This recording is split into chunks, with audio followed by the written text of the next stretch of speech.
I would like to spend some time today to talk about the value of human life.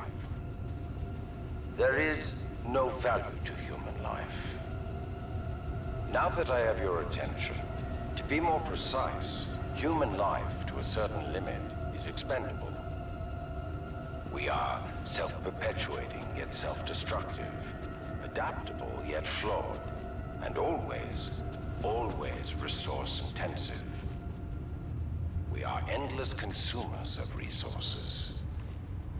But most relevant to our research here is one undeniable fact, that human life is abundant. Overpopulation of any colonized world is a given. Through the lens of cold objectivity, it is irresponsible to say that all individuals on such worlds are actually indispensable. Millions of humans die across the colonized world every day by any number of causes. Human life is expendable. Now our problem is twofold. On the one hand, we are faced with a hostile frontier populace opposed to our commercial pursuits for the greater good.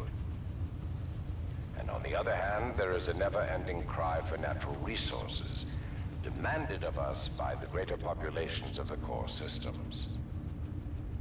We must have order on the frontier if we are to achieve true progress, but the militia, in its provincial myopic lack of vision, refuses to accept this.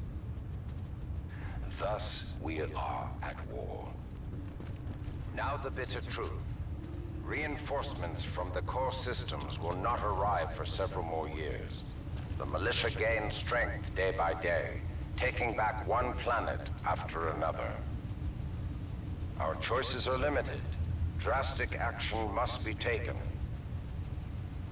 Again, I remind you all of one simple truth, that human life is abundant. And, as distasteful as it may sound, human life is, in truth, expendable.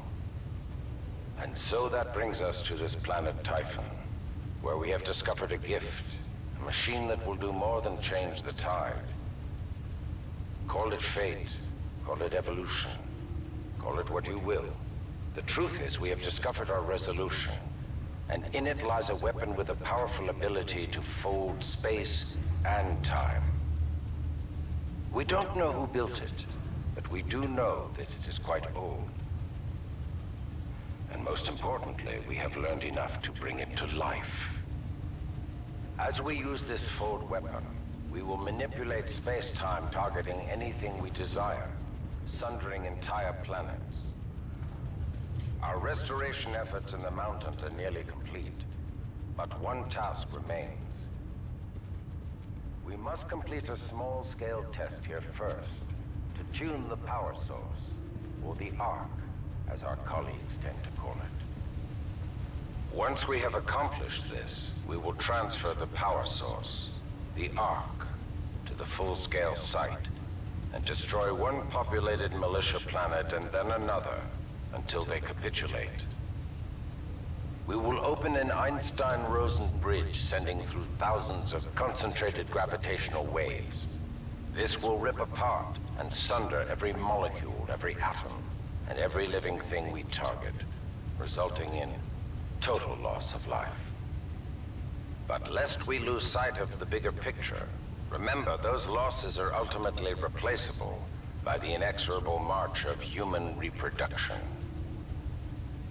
By decisively neutralizing the militia forces, we will in fact safeguard the existence of the human race, extending its reach and power towards a prosperous and bright future.